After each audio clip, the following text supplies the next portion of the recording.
Gracias a ti por estar con nosotros. Saber para servir. El poder de la intención.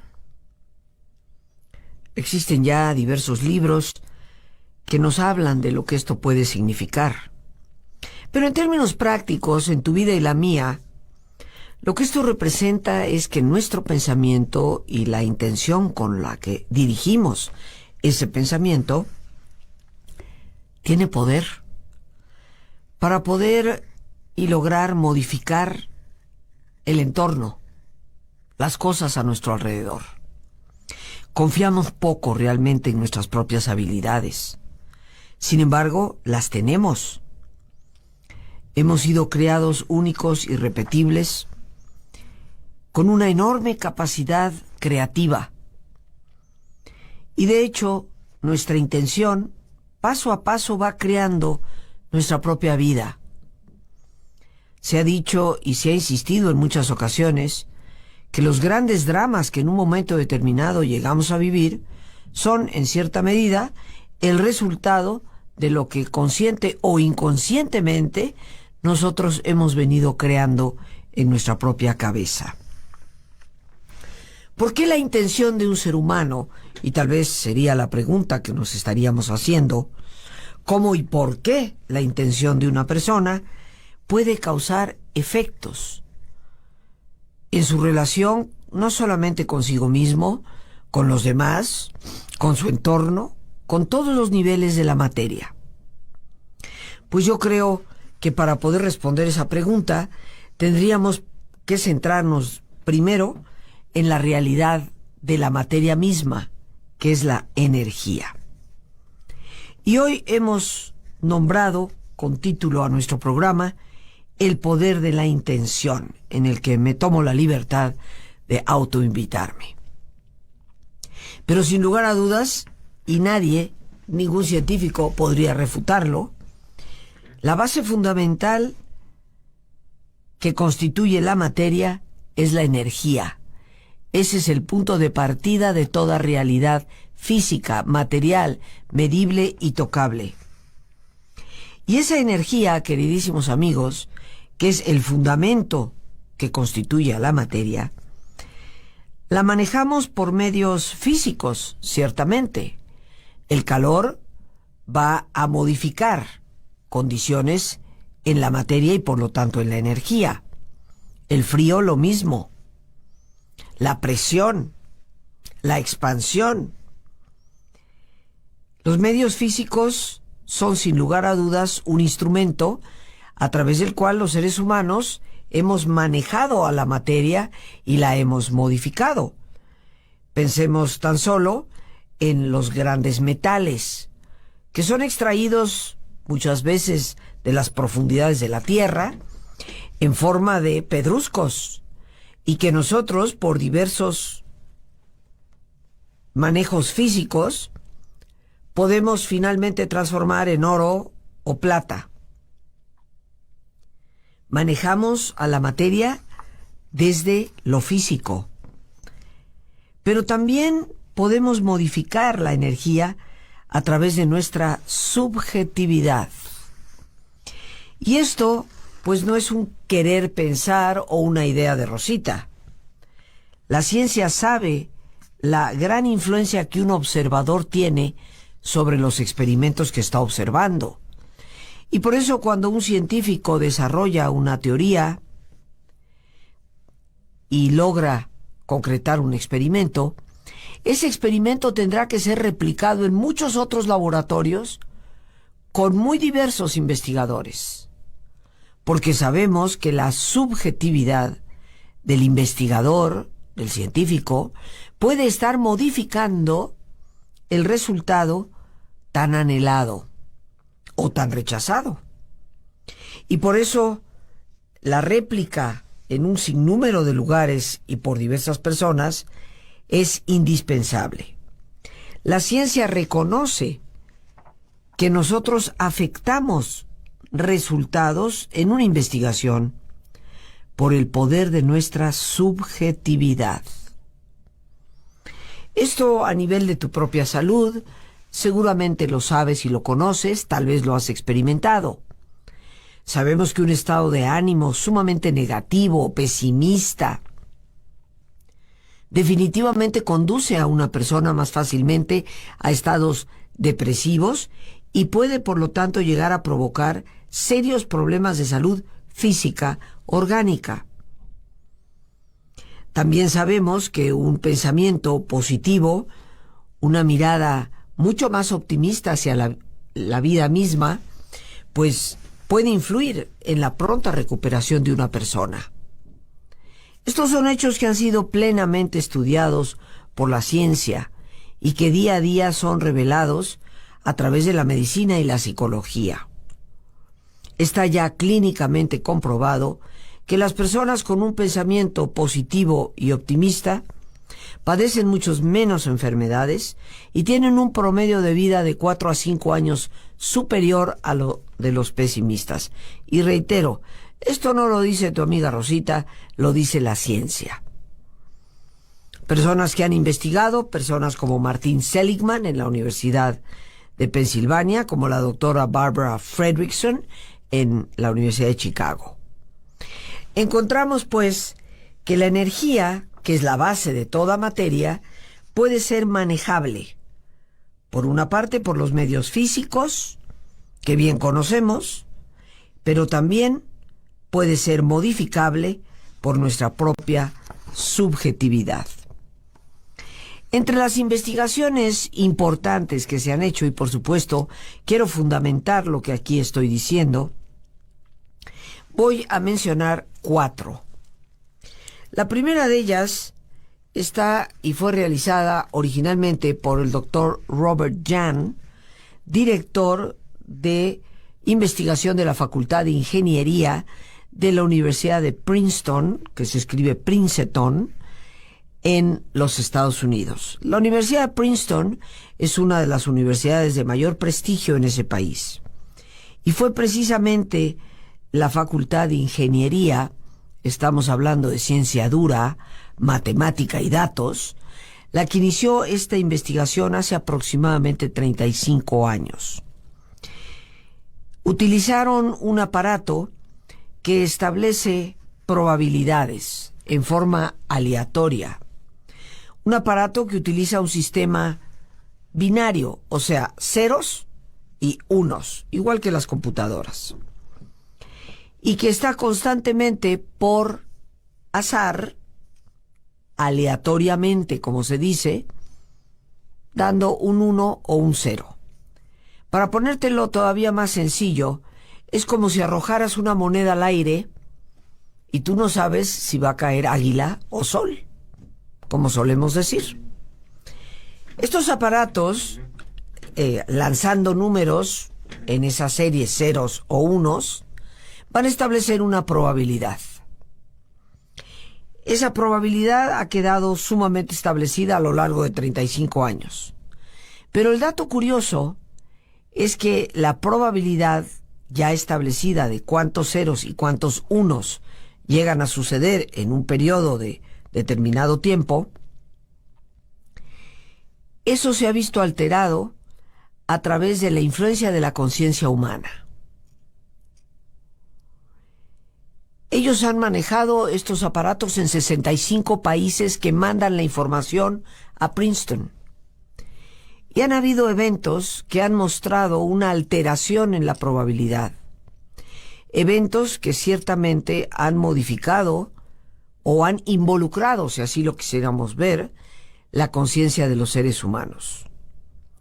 Uno de ellos, el gran tsunami de Indonesia, en donde los aparatos mostraron ante esta enorme catástrofe que su sistema aleatorio se desquició y mostró, en vez de su rango de probabilidad establecida durante tantos años, una curva gigantesca que lo sacaba del fenómeno aleatorio, o sea, del fenómeno del azar.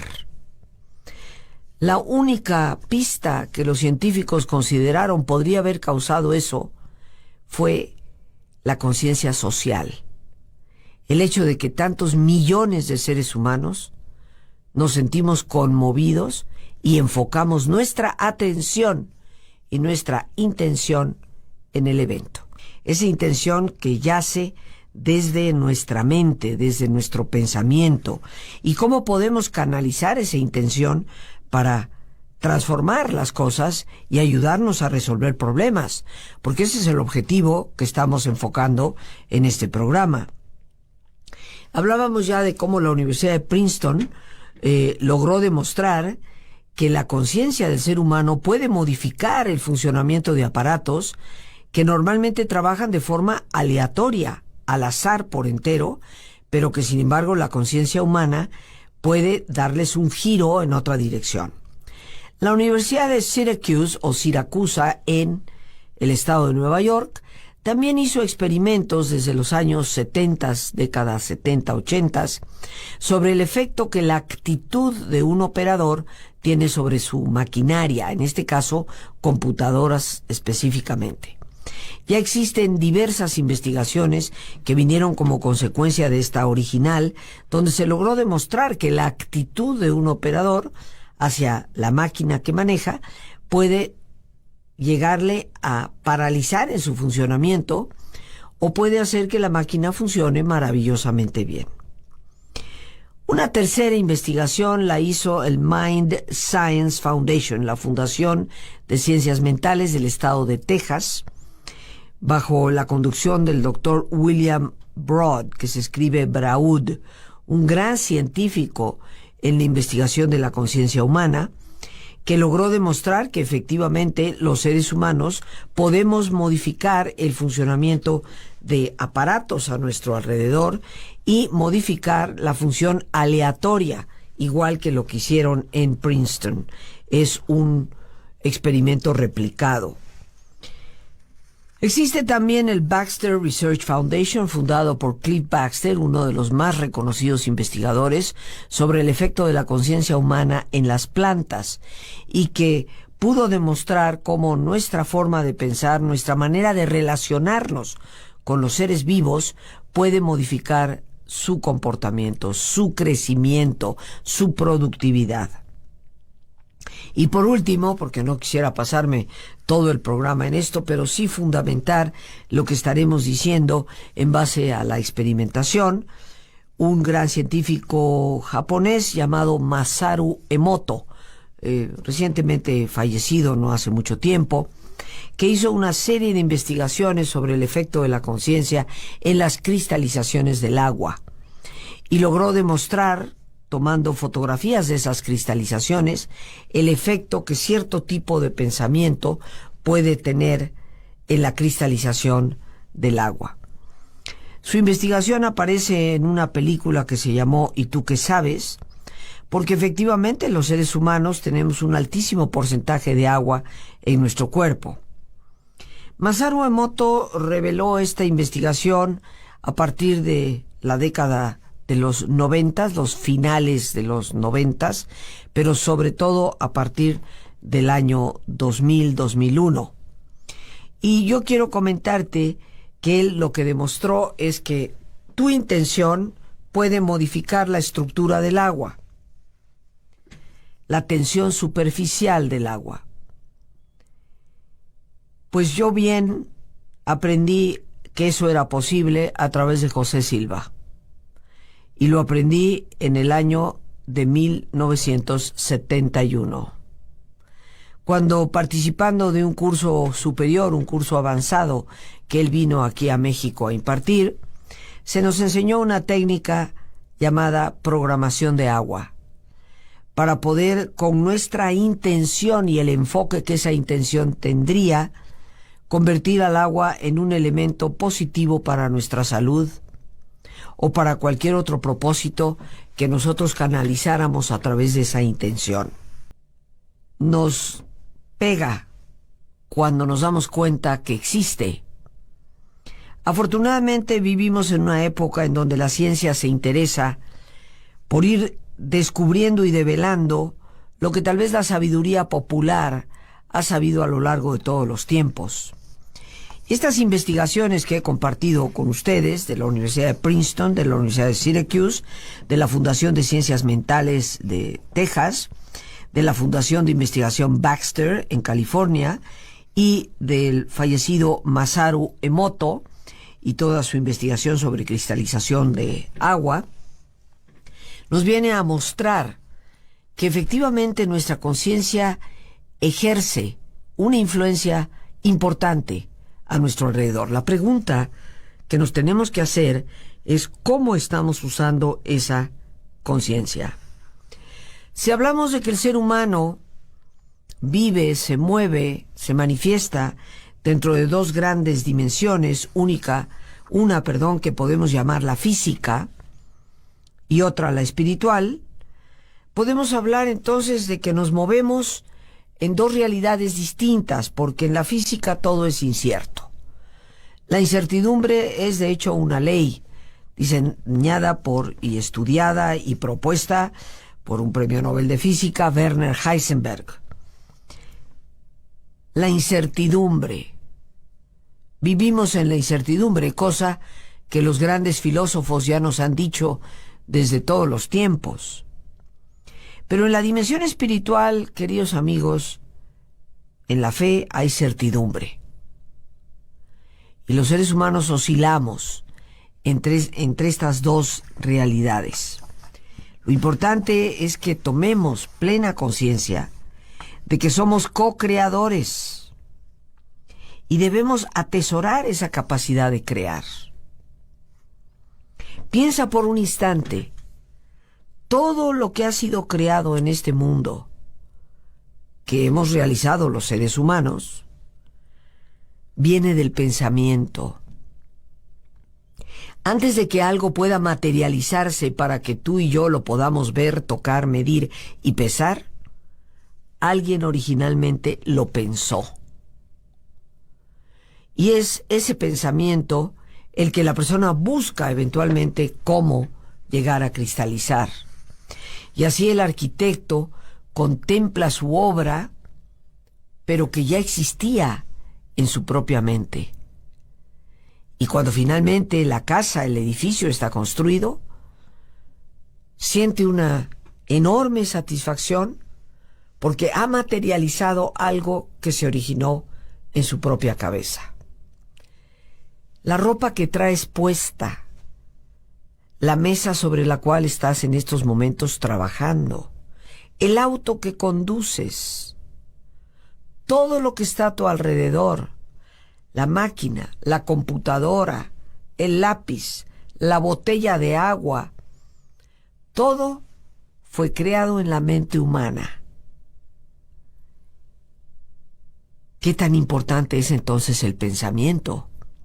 Si nosotros tan solo vemos a nuestro alrededor y tomamos conciencia de que todo lo que estamos usando y lo que estamos utilizando, no solo en nuestra vestimenta, sino en los implementos de trabajo, alguien los creó a través del pensamiento, podremos empezar a tomar conciencia de ese poder de la intención.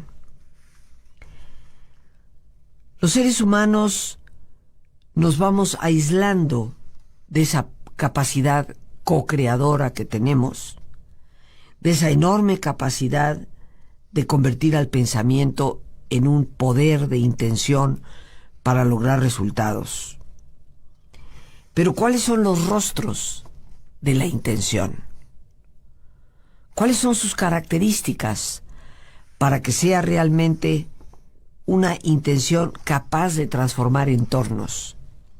Y el primer rostro de la intención es que es creativa. La verdadera intención que ejerce una influencia sobre la materia siempre es creativa. Y todos poseemos la capacidad de ser creativos. Todos somos en cierta medida los arquitectos de nuestro propio destino. Y esa creatividad, consciente o inconsciente, viene de nuestra intención, que la podemos reconocer en lo que pensamos. Pero otro rostro muy importante de la intención es la amabilidad, porque ciertamente que lo más sutil es lo que tiene la mayor fuerza. Y la amabilidad, como bien sabemos, en términos de las relaciones humanas tan solo, puede más que la cólera o la rabia. Aquí no hablamos de conductas, hablamos de la actitud que está detrás de la intención. ¿Y qué es lo que busca la amabilidad? El mejoramiento para todos en el entorno. Aquello que busca facilitarle no solo a sí mismo, sino a los demás la vida, conduciendo a la creatividad, a una facultad importante que es uno de los rostros de la intención humana. Pero una tercera característica es la belleza. Y ahí nos tendríamos que cuestionar, ¿pero por qué? ¿Por qué la belleza? ¿Por qué los griegos hablaban de tres grandes valores? Verdad, bondad y belleza. Y cualquiera puede entender que la verdad es indispensable. Sin verdad no hay honestidad, sin honestidad todo es caos. Que la bondad es indispensable para el fluir de las relaciones humanas y de la conmiseración y compasión y solidaridad en el mundo. Pero la belleza, ¿por qué será tan importante? Pero en el fondo, queridos amigos, para los antiguos griegos, como debería de seguir siendo, creo, para todos, la belleza está constituida por la armonía. Piensa en cuánta armonía nos hace falta en nuestra sociedad. Los griegos valoraban una obra de arte como bella por la armonía que tenía en sus formas. Recordemos que si admiramos tanto al Renacimiento y a los grandes del Renacimiento como Leonardo, como Miguel Ángel, como Rafael, es porque el Renacimiento, como su nombre lo dice, fue un renacer del arte clásico.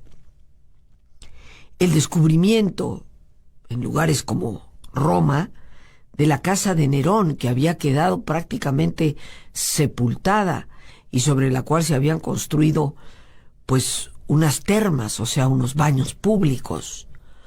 Por accidente, allá por el siglo XIV, hubo un desprendimiento, un aflojamiento de tierra, alguien cayó, como el que cae dentro de un pozo profundo, y cuando procuraban rescatarlo, tuvieron que bajar con una cuerda y una tea encendida, y se maravillaron ante lo que vieron: los frescos de las paredes del Palacio de Nerón, que hasta la fecha se puede visitar.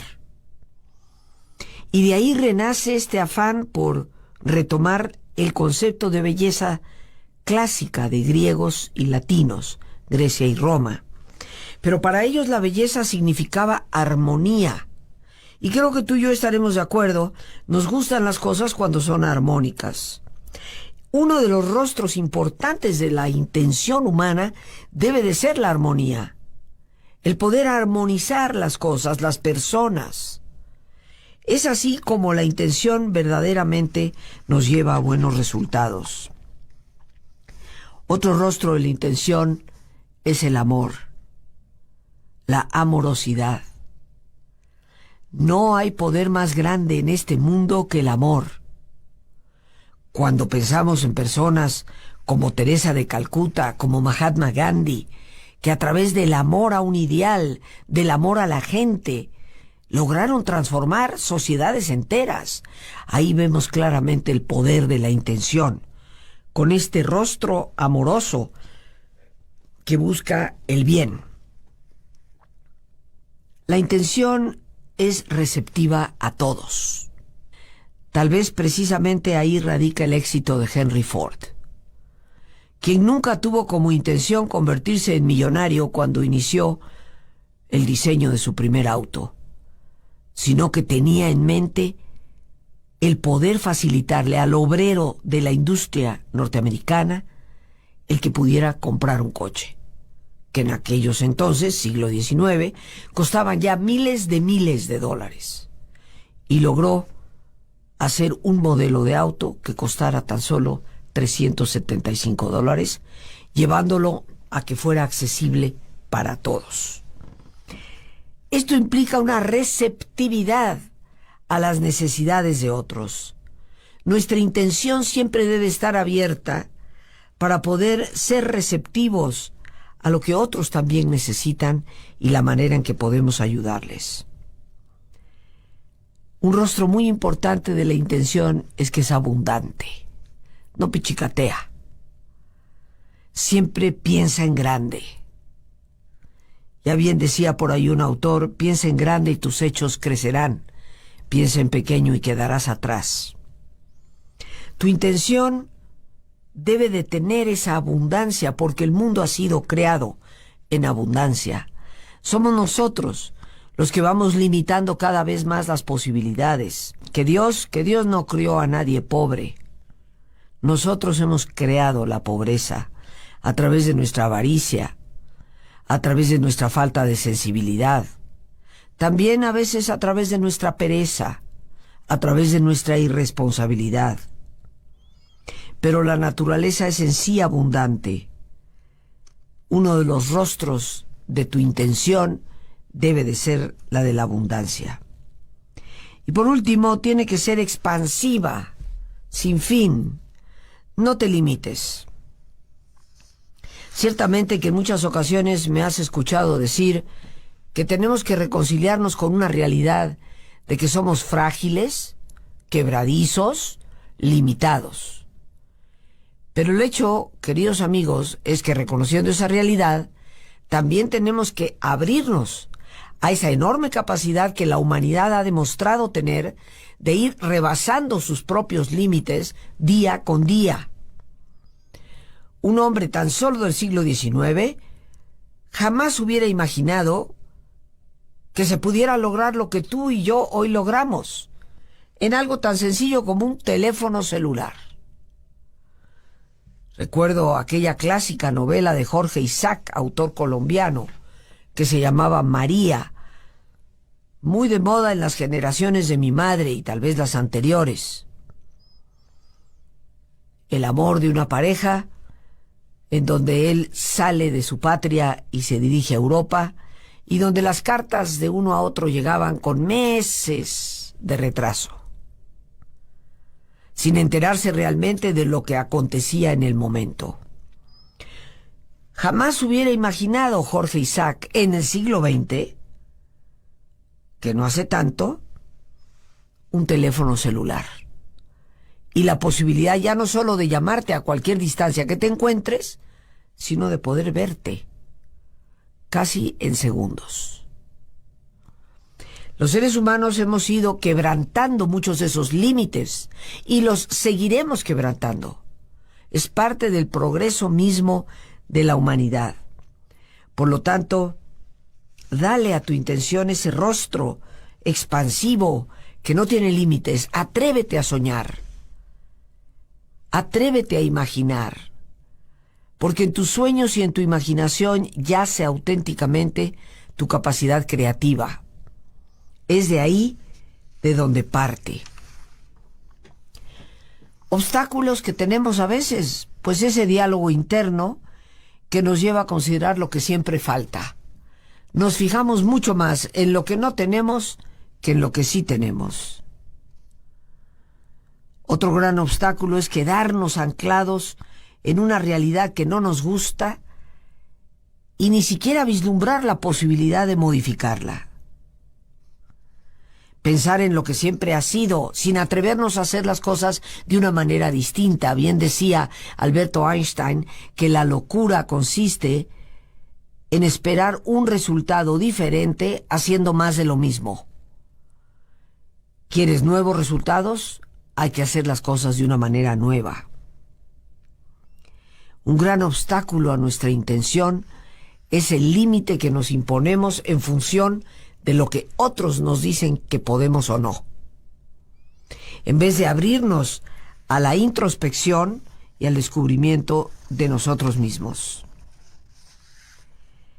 Decía Heinz von Förster, Premio Nobel de Física, la objetividad. ¿Y qué es la objetividad, queridos amigos? Los datos duros de aquello que podemos ver, tocar, medir y pesar. pues la objetividad, de acuerdo a un premio Nobel de Física, no es más que la ilusión de que las observaciones pueden hacerse sin un observador. Eso significa que el simple hecho de que la conciencia humana participe está ya modificando los resultados. Esta es una premisa fundamental en la física cuántica. Dejemos por un lado la ciencia y pensemos en las implicaciones que tiene para ti y para mí. Un enorme poder está dentro de nosotros, el poder de nuestra propia intención. Debemos cuestionarnos seriamente hacia dónde la estamos dirigiendo. Antes. Las gracias a Dios por este espacio que nos permite compartir, y a ti, el más importante de todos, una vez más, gracias. Muchísimas gracias por tu paciencia al escucharme y por ayudarme siempre a crecer contigo. Que Dios te bendiga.